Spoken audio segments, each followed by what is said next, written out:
Here's a paradox. This fighter was built to fight a war that ended before it could deploy. And by 1950, the Air Force considered it a leftover relic of a bygone propeller age. Then, on the very first morning of a new war nobody saw coming, it was the only American aircraft capable of doing the one thing that mattered. This is the untold story of the F-82 twin Mustang, the obsolete fighter that scored history's first kill.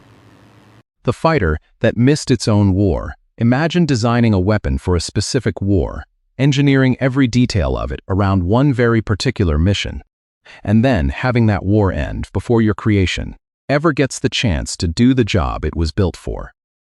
That is usually where a story like this quietly ends. A promising design arriving a year or two late gets filed away as a footnote, remembered, if at all, as a what if rather than a what happened. Now imagine that same aircraft, dismissed as an obsolete leftover from a different era of aviation, sitting in Japan 5 years later when an entirely different war breaks out with almost no warning at all. Imagine it turning out to be the only aircraft in the entire American arsenal capable of doing the one job that desperately needed doing on the first, most chaotic day of that new war. And imagine it not just doing that job, but scoring the first aerial victory of the entire conflict within 72 hours of the invasion starting. That is exactly what happened to the North American F-82 twin Mustang, and the story only makes sense once you understand just how strange and how doubled this aircraft actually was from the very beginning. It's tempting to file this away as a simple story of good luck. Right plane, right place, right time. But look closer and it's really a story about a specific kind of engineering foresight that nobody in 1950 was giving the F-82 credit for. The very qualities that made this aircraft feel outdated in an era obsessed with speed. Its size, its twin engines, its old-fashioned two-crew layout, were the exact qualities that let it succeed at a mission the sleek new jets literally could not physically perform. Obsolescence, it turns out, is not a fixed property of a machine. It's a judgment about which problem you're comparing that machine against. Change the problem, and the obsolete airplane can become the only one still standing. Chapter 1. Two fighters welded into one. Look at a photograph of the F-82 for the first time, and your first instinct is probably that you're looking at two separate airplanes flying in tight formation. You are not. The twin Mustang is a single aircraft built from two complete fuselages, two complete cockpits, joined together by one shared center wing section, powered by two piston engines, one for each fuselage. It is, visually, one of the strangest silhouettes to ever carry an American star insignia into combat. The design wasn't an engineering flourish. It was the direct, deliberate answer to an extremely specific wartime problem. North American developed the aircraft during the Pacific War to serve as a long-range escort fighter, protecting B-29 Superfortress bombers on missions stretching all the way from bases in the Mariana Islands to targets over the Japanese home islands. Those missions could run as long as 8 hours in the air, round trip, an enormous, grinding stretch of time for a single pilot to remain sharp, alert, and combat-ready in a single-seat fighter cockpit. The twin-fuselage layout solved that problem directly by splitting the workload between two complete crew stations. The pilot, seated in the left fuselage, handled the actual flying of the aircraft. In the right fuselage sat a second crewman, originally intended to manage navigation and radar duties, sharing the immense mental and physical burden of an 8-hour combat mission that would have worn down a single aviator well before the fighting even started. Two engines, two fuel loads split across two fuselages, two crewmen splitting the workload. The entire design was an answer to the tyranny of distance in the Pacific theater. An attempt to give American fighter pilots the endurance to go anywhere the B-29s needed to go, and still have the reflexes to fight when they got there. With a range exceeding 200 miles, it was, on paper, exactly the airplane the Pacific War needed. Consider the scale of the problem it was solving. A single-seat fighter pilot, flying that same 8-hour round trip from the Marianas to the Japanese home islands, and back would have been navigating, monitoring fuel consumption, watching for enemy aircraft, managing radio communications, and flying precise formation, all alone, for the better part of a full workday, arriving over the target, the single most dangerous and demanding part of the entire mission, already thoroughly worn down before the fighting even started. North Americans' engineers weren't chasing novelty when they welded two fuselages together. They were solving a very specific, very human problem. How do you keep a fighter pilot sharp enough to win a dogfight after 7 hours of grinding, monotonous over-water flight just to get there? Chapter 2. Obsolete before it ever mattered. And that's precisely where the irony begins. Because the F-82 arrived too late to fly a single one of the missions it had been designed for. World War II ended before the twin Mustang could be deployed in the escort role that had justified its entire unusual configuration in the first place. All that engineering, all that range, all that carefully considered division of cockpit labor, built for a war that was already over by the time the aircraft was ready. That alone would have been a hard enough blow to the program's relevance. But the world didn't just move past the war the F-82 was built for. It moved past the entire category of aircraft the F-82 belonged to. By 1950, aviation had entered the jet age in earnest, and high-speed jet fighters were rapidly redefining what air combat looked like.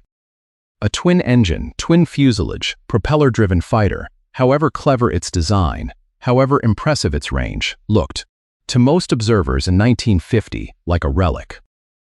The Air Force largely regarded it exactly that way, an outdated holdover from a previous generation of aircraft design, kept around mostly because newer jets hadn't fully replaced it yet, not because anyone expected it to matter much longer. Picture the position this aircraft occupied at the dawn of the 1950s. Built for a war it missed, outpaced by an entirely new category of aircraft it hadn't been designed to compete with. Sitting on airfields in Japan not as a point of pride, but largely because it hadn't yet been formally phased out. If you were placing bets in early 1950 on which American aircraft type was about to become historically significant, the F-82 twin Mustang would not have been anywhere near the top of anyone's list. And yet there was a detail buried inside that supposedly outdated design that nobody had thought to weigh very heavily, because nobody yet knew they'd need it. Two piston engines meant genuine redundancy, an aircraft that could, in principle, survive damage to one engine and still fly home on the other, a margin of safety the newer single-engine jets simply didn't carry. Two separate crew stations meant two sets of eyes scanning the sky and the ground below, a meaningful advantage in exactly the kind of low-information, fast-moving crisis that was about to unfold. None of that mattered much as a talking point in early 1950. All of it was about to matter enormously. There's a quiet cruelty to that kind of timing that's worth sitting with.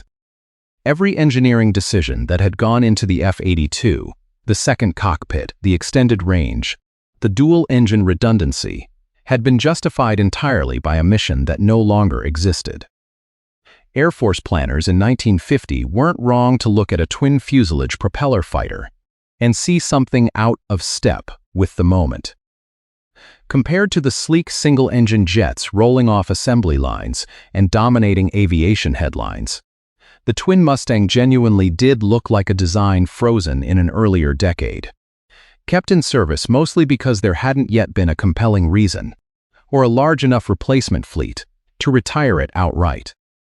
Then on June 25, 1950, North Korean forces crossed the 38th parallel in force, and within days, the F-82's supposed obsolescence turned out to be exactly the wrong way to think about what this aircraft could actually do.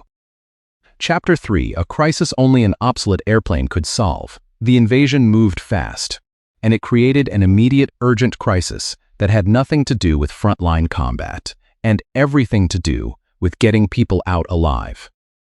Within hours of the first North Korean units crossing the parallel, it was clear that Seoul itself was not secure.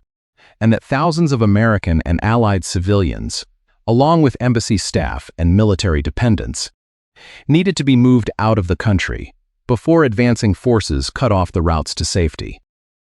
There was no time to build a deliberate, carefully staged evacuation plan. It had to happen immediately, under pressure, with whatever aircraft and airfields were still usable. As North Korean forces pushed south and threatened to overrun Seoul, the United States needed to evacuate thousands of civilians and diplomatic personnel through Kimpo Airfield. A slow, vulnerable process requiring transport aircraft to make repeated runs in and out of an airfield that enemy forces were closing in on by the hour. That evacuation needed air cover, and this is where the crisis exposed something nobody had fully planned for. The most modern jet fighters the United States had stationed in Japan, the F-80 Shooting Stars, simply could not provide it.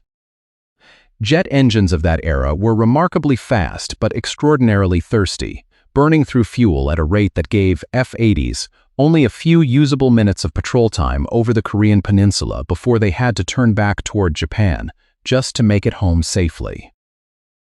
A few minutes of coverage, followed by an empty sky, followed eventually by another jet arriving for a few more minutes. That pattern left dangerous gaps in coverage over an airfield, where thousands of lives depended on continuous protection. Here's the reverse-thinking twist worth sitting with. The newest, fastest, most technologically advanced fighters America had in the region were, for this specific mission, essentially useless. What the evacuation actually needed wasn't speed, it was endurance, the ability to simply stay overhead, hour after hour, watching the sky and the ground below, without having to constantly cycle back to refuel. And there, sitting on the same airfields as those jets, dismissed as an outdated holdover from a war that had already ended, was an aircraft built from the ground up around exactly that quality. The F-82 twin Mustang, with its 200-plus-mile range and twin-engine reliability, was the only aircraft in the American inventory in the region capable of maintaining a continuous, sustained presence over the Korean peninsula. The design flaw that had made it seem irrelevant in the jet age, its old-fashioned, fuel-hungry by comparison in speed, but remarkably efficient endurance piston layout, turned out to be exactly what this specific crisis required. Nobody had planned this outcome, no staff officer in 1949, drawing up requirements for a hypothetical future conflict, had written, must be able to loiter for hours over a collapsing capital city to cover a civilian evacuation into any planning document. That specific need only existed because of the exact, chaotic shape the invasion took in its opening days. And it happened to line up, almost by coincidence, with the one capability an Obsolete propeller fighter still had that none of its jet-powered replacements did yet. It's a reminder of how much of military history actually turns on this kind of mismatch. Not which weapon is objectively the most advanced, but which weapon happens to fit the specific, often unpredictable shape of the crisis actually unfolding on the ground. Chapter 4. The first American mission of the war on June 25, 1950, the very day the invasion began. F-82s from Japan flew the first American reconnaissance mission of the entire Korean War.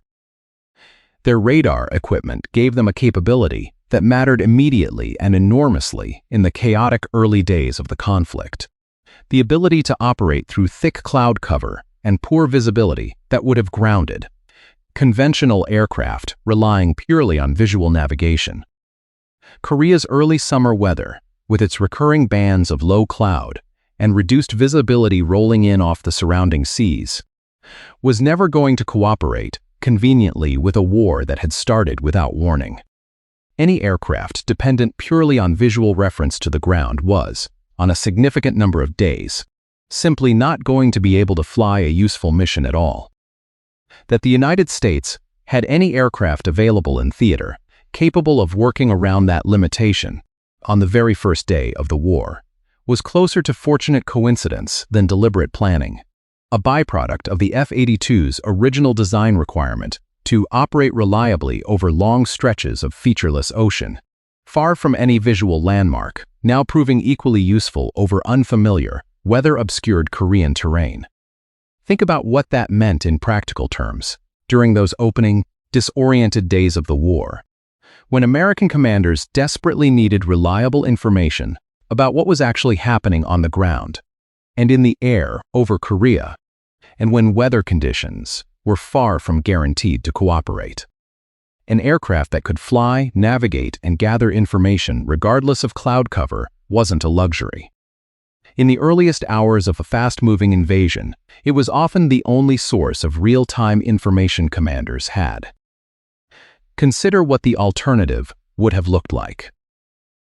Without radar-equipped, long-endurance aircraft available on day one, American commanders in Tokyo and Washington would have been forced to make critical early decisions about troop deployments, evacuation timing, and force posture based on fragmentary, delayed, and unreliable information, a genuinely dangerous position to be in during the opening 72 hours of a war whose scale and trajectory were still completely unclear.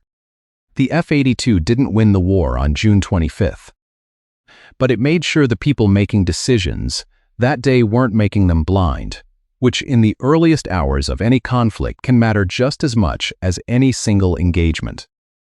The twin Mustang, dismissed just months earlier as a design whose time had passed, was now the aircraft quietly making sure the United States wasn't flying blind into the opening days of a new war. Chapter 5. The Battle for Kimpo and History's First Kill. 2 days later, on June 27, 1950, the F-82's role shifted from reconnaissance to something far more dramatic, and the aircraft's obsolescence turned into outright heroism in the span of a single engagement.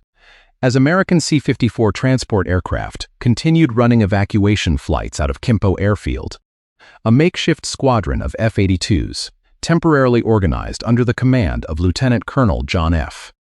Sharp, flew repeated protective orbits over the field, doing exactly what the aircraft's endurance had made possible, staying overhead continuously, guarding the evacuation while it unfolded below.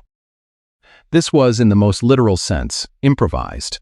There had been no time to build a dedicated, purpose-formed combat air patrol unit for this specific mission.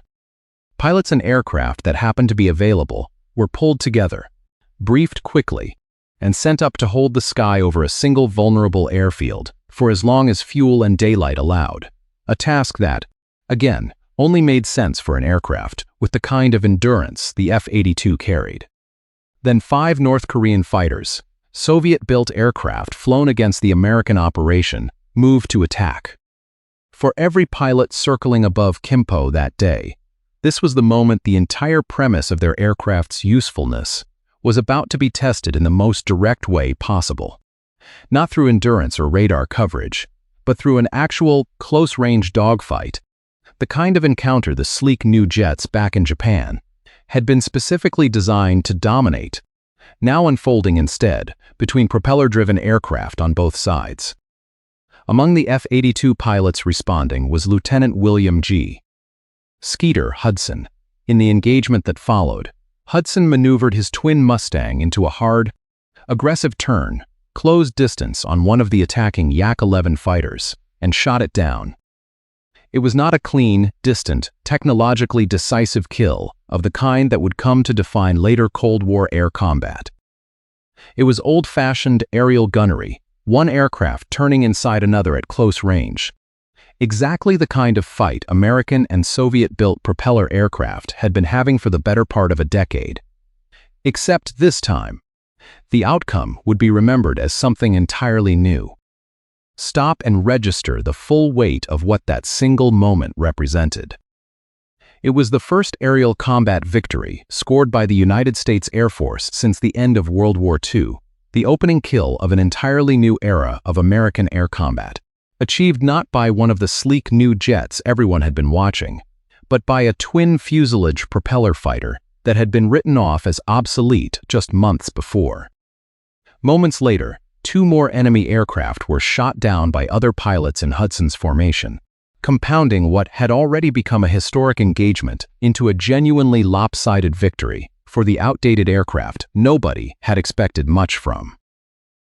Picture the emotional whiplash of that moment for anyone who had been quietly writing the F-82 program's obituary just a season earlier. The aircraft that couldn't get into World War II in time to matter had just opened the next war with the single most consequential kind of victory an Air Force can claim, the first one. There's a particular kind of significance attached to a first kill that goes beyond the tactical value of one destroyed enemy aircraft. It becomes a symbol, referenced in official histories, cited in unit lineage records, taught to new generations of pilots as the opening line of an entire war's aerial combat story. And that symbol, for the United States Air Force's return to aerial combat after 1945, belongs permanently to an airframe that half the planning documents in Washington had already quietly begun treating as a phase-out candidate. Every account of Korean War air power that starts, as so many do, with Hudson's victory on June 27, 1950, is starting with the Obsolete airplane, not the jet everyone had been counting on. Chapter 6. The only aircraft flying when nothing else could. What made the F-82 so valuable in these opening weeks wasn't a single lucky engagement. It was a capability that ran through nearly everything the aircraft did in Korea. The SCR-720 radar unit mounted beneath the center wing section gave the twin Mustang genuine all-weather, day or night operational capability, at a moment when this was still a rare and precious asset in any Air Force's inventory. That radar meant the F-82 could fly at night. It meant the aircraft could operate through rain, through heavy fog, through the kind of low-visibility conditions that grounded every jet fighter stationed in the theater. Picture an airfield during a Korean monsoon downpour or a thick coastal fog bank. Every advanced jet fighter sitting uselessly on the tarmac, unable to safely operate, while F-82s continued flying missions, continued providing coverage, continued doing the job, because their equipment let them see and navigate in conditions that simply took every other aircraft type out of the fight. That single capability, flying when nothing else could fly, turned an aircraft everyone had considered a relic into, for a critical stretch of the war's opening months, one of the most operationally indispensable assets in the entire theater. It's worth remembering what an operational commander actually loses when their air cover disappears with the weather. Ground troops lose reconnaissance on enemy movement. Convoys lose protection from air attack. Airfields lose the fighters that would otherwise intercept an incoming raid. In most wars up to that point, bad weather functioned almost like a mutually observed pause button. Both sides simply lost air support at the same time, and the fight temporarily became a purely ground affair. The F-82 broke that assumption unilaterally. When the clouds rolled in over the Korean peninsula, American air power didn't disappear. It just changed shape, continuing to operate through a single aircraft type. Nobody had expected to be doing the heavy lifting for an entire modern air war. Chapter 7.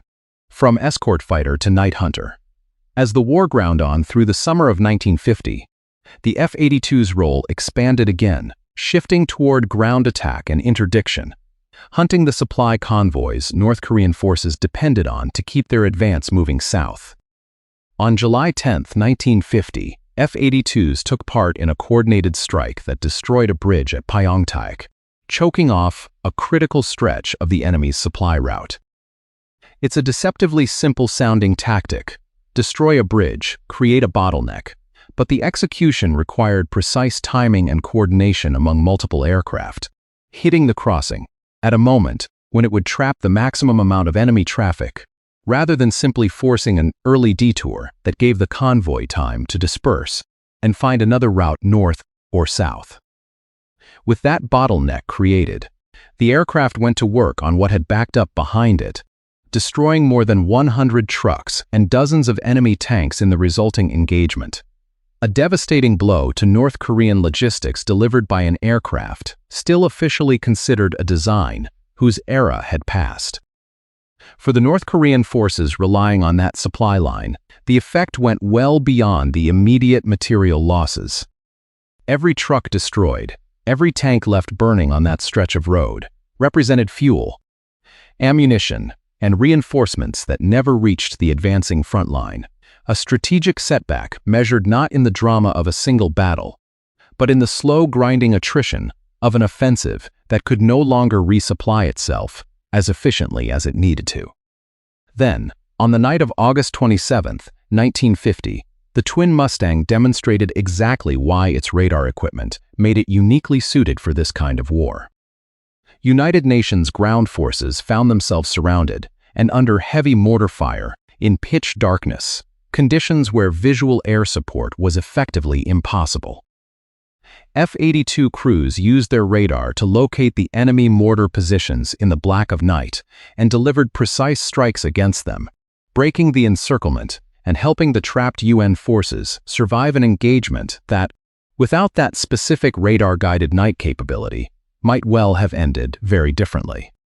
Consider what that mission actually required: locating a specific small target, mortar positions. Not a city or an airfield, in complete darkness, using radar rather than eyesight, and delivering ordnance accurately enough to save encircled friendly troops without hitting them by mistake. That is an extraordinarily demanding task for any aircraft of that era, and the F-82 pulled it off using equipment that had been considered part of an outdated overall airframe just months earlier. Put yourself for a moment in the position of the ground troops trapped in that encirclement. Surrounded, taking mortar fire, in complete darkness, with no clear way to identify exactly where the incoming rounds were being launched from. And then hearing the distinctive growl of twin-piston engines overhead, an aircraft that could see what they couldn't and strike targets they had no way of hitting themselves. For the men actually on the ground that night, the F-82's radar wasn't an abstract technical specification. It was the difference between holding the position until morning and being overrun in the dark. That is the kind of moment that turns a piece of hardware into something a unit remembers with genuine gratitude, long after the aircraft type itself has faded from public memory. Chapter 8, The Slow Death of a Production Line, but the very same qualities that made the F-82 so valuable in Korea were built on top of a production reality that had already stopped moving forward. North American had ended F-82 production back in 1948.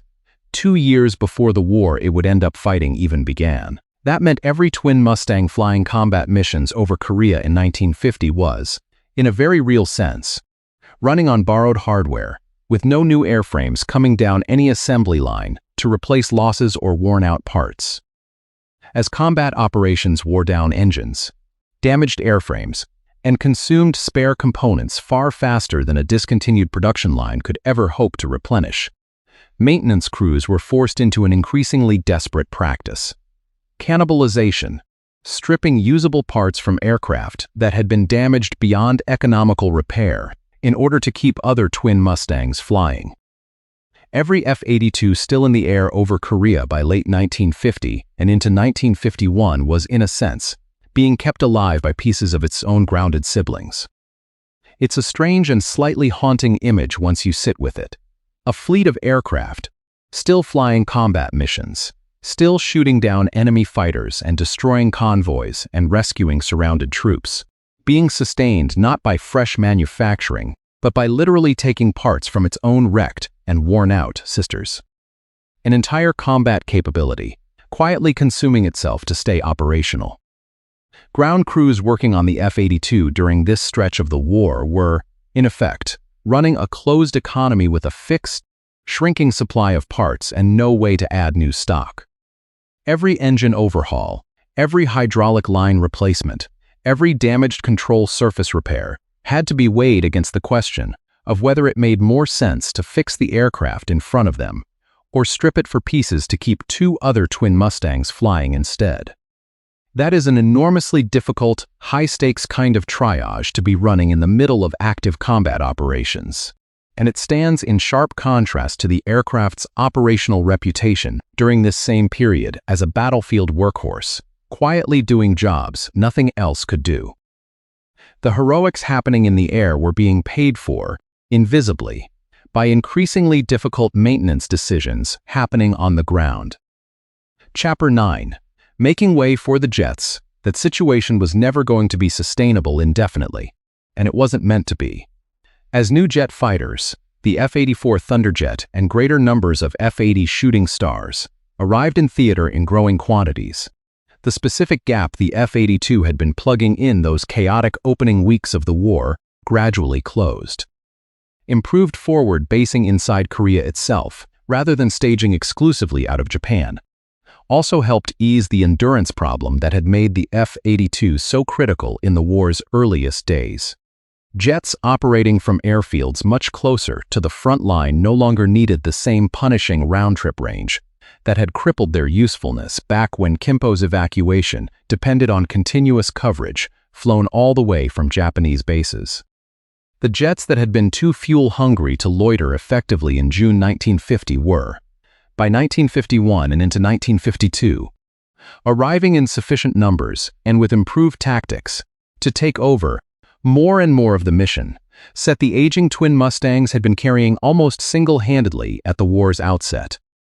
The F-82's role in Korea shrank accordingly, aircraft by aircraft, mission by mission, until on March 28, 1952, the last operational F-82G in Korea was formally withdrawn from combat service.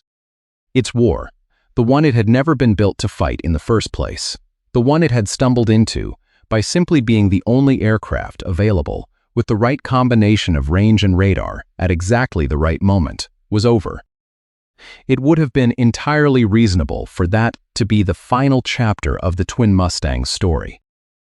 An aircraft designed for a war it missed, that then, almost by accident, became indispensable for the opening act of a completely different war, before finally being replaced by the very jets it had once outperformed, simply by being available. A complete, satisfying arc, ready for the history books. Except the F-82 had one more assignment waiting for it, in a place just as unforgiving as the skies over Korea, if not more so. There's something fitting about the fact that the aircraft's story didn't end with a tidy retirement ceremony after Korea. The entire arc of the twin Mustang's operational life had been defined by showing up in exactly the gaps other aircraft couldn't cover. First, the vast distances of the Pacific, then the sudden endurance crisis over Kimpo, then the all-weather gap over the peninsula. A career built entirely around filling gaps doesn't really end when one specific war ends. It ends when the gaps themselves finally close, and in the early 1950s, there was still one very large gap left on the map that no jet fighter in the American inventory could yet cover. Chapter 9.5. What the numbers never capture. It's worth pausing here, at the hinge point between the F-82's Korean War service and its final Alaskan chapter, to reckon honestly with what this aircraft actually achieved and what it cost. Twin Mustang squadrons in Korea flew a demanding, unglamorous mix of reconnaissance, air superiority, ground attack, and night interdiction missions across some of the war's most chaotic and dangerous months, at a moment when the overall American military presence in the region was still scrambling to organize itself into a coherent fighting force. None of that shows up cleanly in a single statistic.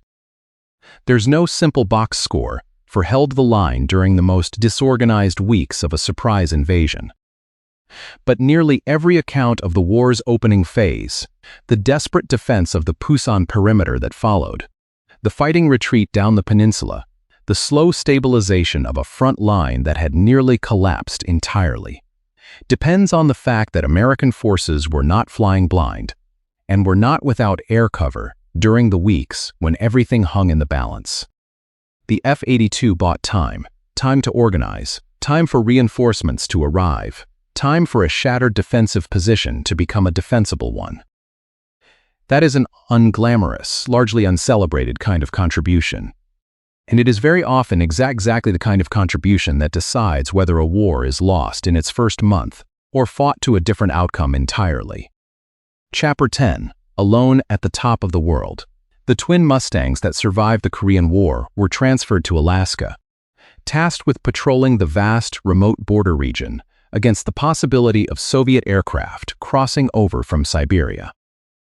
And once again, almost as if history were repeating a very specific pattern, the F-82 found itself indispensable precisely because of the capability that had made it seem outdated in the first place.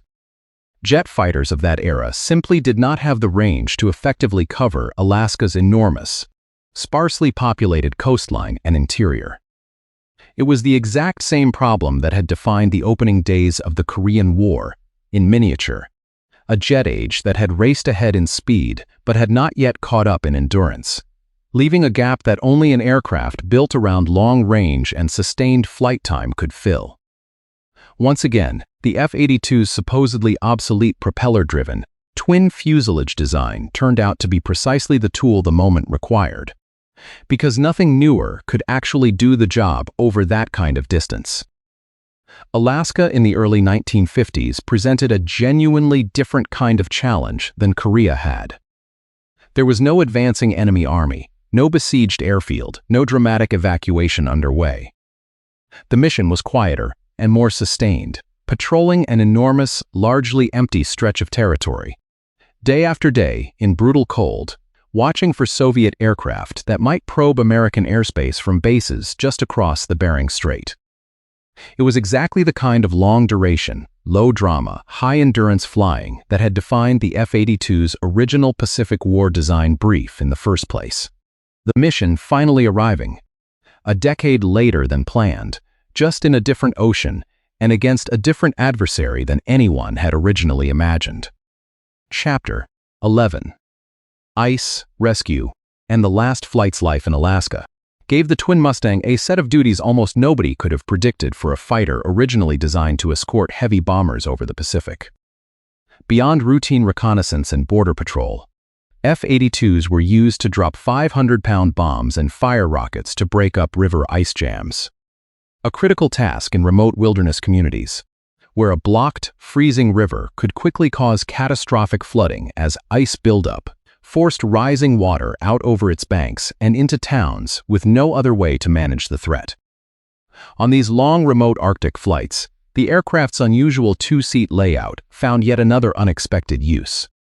Rather than a second pilot or a radar operator occupying the right-hand cockpit, these missions often carried a seasoned aircraft mechanic instead, someone capable of diagnosing and, where possible, fixing mechanical problems on the spot at isolated, primitive airstrips scattered across the Arctic wilderness, far from any proper maintenance facility. It was a small practical adaptation, but a telling one.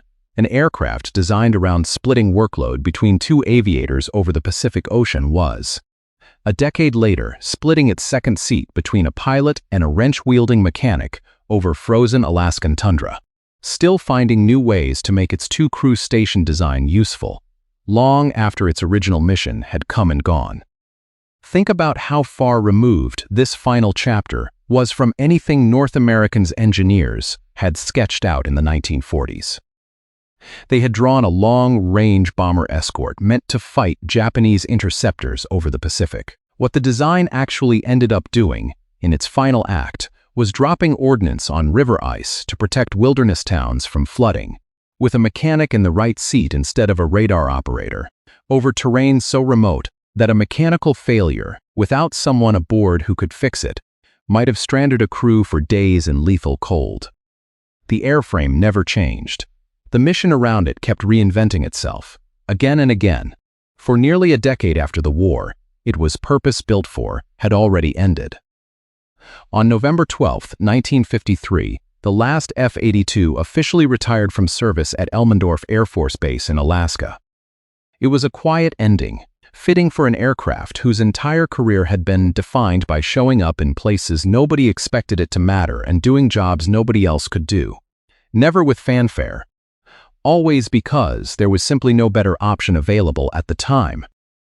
There was no large public ceremony marking the occasion, no wave of press coverage retiring a beloved wartime icon the way some more famous aircraft types received. A handful of worn, hard-used twin Mustangs, thousands of miles from the Pacific theater they'd originally been designed for, simply flew their last patrols over Alaska's frozen coastline and came home for the final time. By then, the aircraft that had scored America's first aerial victory since World War II, that had guided rescue strikes onto enemy mortar positions in pitch darkness, and that had spent a decade solving endurance problems no other American fighter could touch, had become exactly what its earliest critics predicted back in 1950. Outdated hardware, finally phased out in favor of newer jets. What those critics never fully appreciated was how much genuinely irreplaceable work that outdated hardware managed to do in the years between being written off and actually being retired. Closing, the aircraft that kept arriving exactly when it was needed step back and look at the full shape of the F-82 twin Mustang's career, and the pattern is almost too clean to be believed. Built for a war that ended before it could fight, declared obsolete by the dawn of the jet age, and then, twice, first over the chaos of Kimpo Airfield in the opening days of the Korean War, and later over the isolated, ice-choked rivers and unpatrolled coastline of Alaska, proving to be the only aircraft available with exactly the right combination of range, endurance, and all-weather capability to do a job that nothing newer could do. It scored the first American aerial victory of an entirely new war. It flew when jets were grounded by weather. It located enemy mortar positions in pitch darkness to save surrounded troops. It kept flying combat missions in Korea using spare parts scavenged from its own wrecked sisters, because the production line that built it had already shut down before the war that needed it had even started. And it finished its career doing something no one designing it in the 1940s could possibly have imagined: blasting apart river ice jams above the Arctic Circle, with a mechanic riding shotgun instead of a second pilot, alone at the literal top of the world.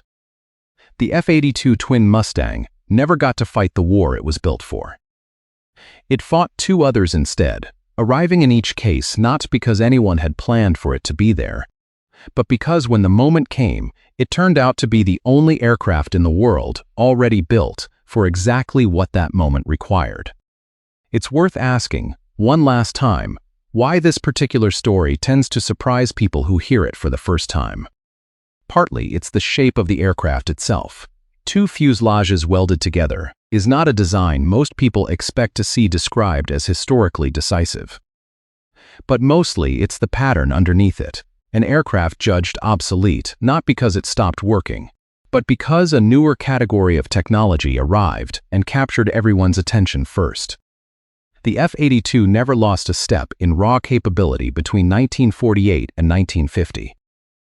What changed was fashion, priority, and institutional focus, and none of those things turned out to matter very much on the morning an evacuation needed continuous air cover that only an obsolete airplane could actually provide. Sometimes the machine's history remembers best aren't the ones built for greatness. They're the ones still standing, still capable, and still willing to fly, precisely when everyone else has already run out of options. Born for a war that ended without it, written off as a relic of a fading propeller age, and twice, years apart, in two different corners of the world, the last aircraft left standing exactly when it mattered most.